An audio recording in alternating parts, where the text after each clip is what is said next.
안녕하십니까. 이시영TV의 이시영입니다. 제가 좀 아이들 교육에 대한 이야기를 하면서 너무 노는 이야기만 많이 한다고 그렇게 많이 놀기만 해서 되겠느냐, 그런 걱정을 하는 부모님들도 계십니다. 그러나 제가 오늘은 좀 뇌과학적인 측면에서 이야기를 좀 해보려고 합니다.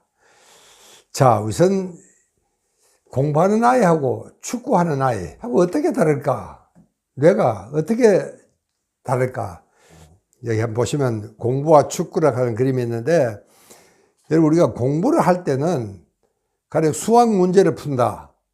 그러면 이제 이 첫째는 이 전두엽에서 이 바로 이마 뒤에 있는 여기서 이제 소위 작업을 여기서 하게 됩니다. 그래서 수학 문제를 풀려 그러면 수학에 대한 이런 기억들은 대체로 이 측두엽에 많이 저장이 되어 있습니다. 그러면 측두엽에서 이 문제를 풀기 위해서 기하 공식을 가져와야 돼요. 수학 공식을. 몇 개를 가져와요. 근데 이게 안 풀려. 그러면 다시 이제 돌아갑니다. 그럼 여기서 다른 또 공식을 또 이제 앞으로 내보내죠. 여기 보시면은 이 전두엽과 이 측두엽 사이에만 뇌가 활성화가 되어 있습니다. 그때는 뭐 전두엽 요 근처가 전부 다 일을 열심히 해야 되니까 그걸 소위 작업 기억이다, 그렇게 이야기를 합니다. 그 작업 기억이 되어가지고 거기서 이제 문제를 다 풀어보는 겁니다. 그런데 잘 안 풀리면은 자꾸 이 작업이 계속이 되죠. 수학 문제가 바로 풀리지가 않잖아요. 그러면 이제 이게 계속이 되는 겁니다. 그리고 그럴 때 여러분, 이 뇌의 활동은요, 이 전두엽과 측두엽 사이에만 회로가 활성화되는 겁니다. 그래서 뇌의 극히 일부분밖에 되지가 않는다, 그런 이야기입니다. 그러나 축구를 할 때 우리 아이들의 뇌는 어떻게 될까? 여러분, 이제 아이가 공을 받았습니다. 패스를 받았어. 그러면 이제 생각을 해야 됩니다. 이걸 내가 몰고 갈까? 혹은 다른 사람한테 패스를 할까? 이걸 우선 생각해야 되고, 이것만 생각해야 됩니까? 남은 시간이 얼마며, 또 내가 여기에 패스를 해주려고 그러는데 저 친구는 평소에 이런 상황에서 공 처리를 잘 못해. 그래서 다른 또 멤버를 골라야 돼요. 또 다른 멤버를 골라 그러면 이 적군은 어디에 포진하고 있는지, 적군의 포진 상태도 생각해야 되고, 바람 속도, 또 이 그라운드 속도, 남은 시간이라든가, 이런 모든 걸 판단해야 됩니다. 여러분은 보시기에 그냥 무심코 뛰어노는 축구 시합을 하는 것 같지만, 사실은 이 아이의 전 뇌가, 모든 뇌 부위가 활성화되어 있다는 사실입니다. 그러니까 공부할 때 뇌와 이 축구할 때 뇌는요, 완전히 다릅니다. 첫째는 이제 활성도가 엄청 넓고, 또 그러고 이제 많은 이 변수들이 떠오릅니다.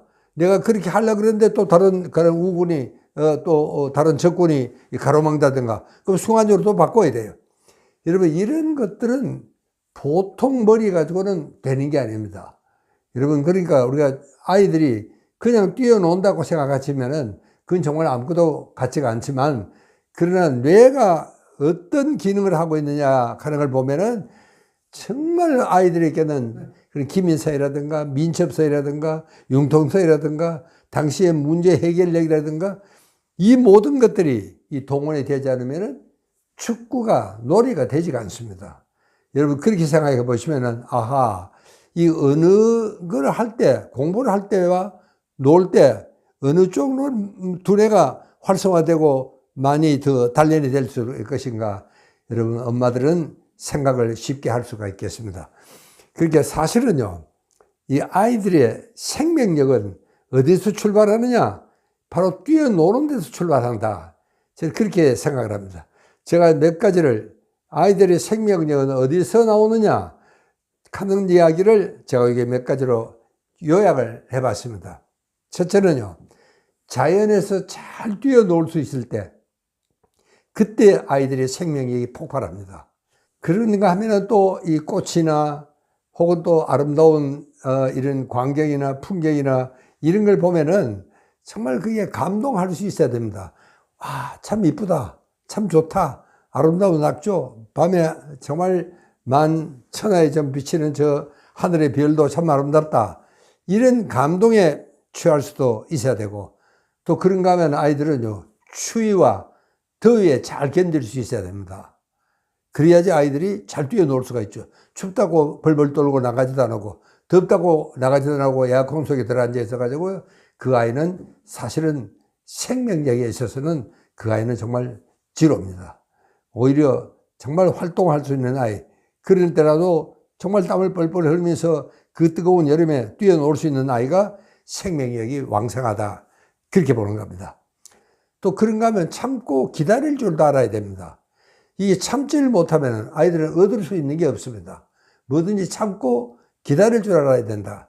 그것도 아이들에게는 정말 중요한 이야기고, 그 다음에는 이제 호기심이 많고 일단 도전해 보는 겁니다. 이게 참 중요합니다. 정말 아이들이 생명력이 활동하고 활성화될 때는 호기심이 발동할 때입니다. 그러면 그때는 아이들은 뭐 겁도 없어요. 그러면 굉장히 그 모험적이고 도전적이고, 아이들은 호기심이, 아이들의 동력은 생명력이 호기심이 움직이는 겁니다. 그 다음에는 이제 우리 아이들은 이타적인 본성이 있습니다. 누군가를 위해서 내가 뭘 해줄 때 즐거움을 느낄 수 있다면 이 아이는 인격적으로 상당한 수준에 와 있다. 그렇게 생각을 합니다. 어릴 적부터 아이들은요, 누군가를 위해서 뭔가를 해주는 걸 참 좋아하는 아이들이 있습니다. 아버지 심부름을 해드릴 때도 참 좋아하는 그런 아이들이 있고, 친구들한테 뭘 하나 주는 것도 오히려 자기가 하는 것보다 더 좋은 이런 느낌을 가질 수가 있을 수도 있습니다. 그 다음에 이제 우리 아이들은요, 이 뭐든지 내 손으로 만들기를 좋아합니다. 아이들은 그게 뭐 설령 가령 요즘 아이들은 뭐 웬만하면 주먹만 하면 다 사지만, 사실은 자기 손으로 만드는 게 훨씬 더 소위 말하자면 센스 오브 인더스트리 그럽니다. 이게 산업심입니다. 이 산업심이 언제 길러지느냐 하면은 아주 어릴 적에 내가 내 손으로 뭔가를 만들었다.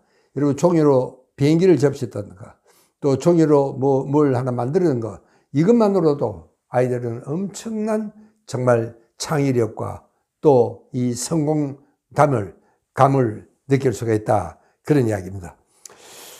그 다음에는 남의 아픔을 정말 헤아릴 수 있어야 됩니다. 내가 어떻게 잘못해가지고 애가 밀어서 넘어졌다.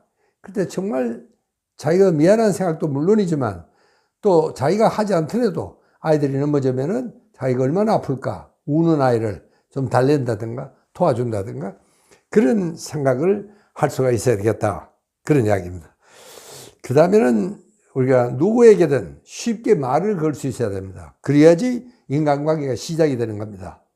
그리고 정말 가리지 않고 뭐든지 잘 먹는 아이, 이것도 정말 중요합니다. 이런 일을 할 때는 우리 아이들이 정말 실수도 하고 실패도 하고 어떨 땐 또 하다가 말고 울기도 하고 그렇습니다.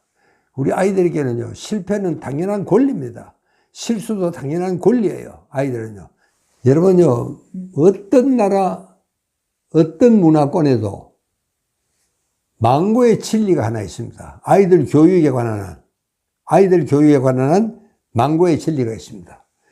아이들은 야생마처럼 키우되 태양 아래 진흙 속에 잘 뛰어노는 아이로 길러라.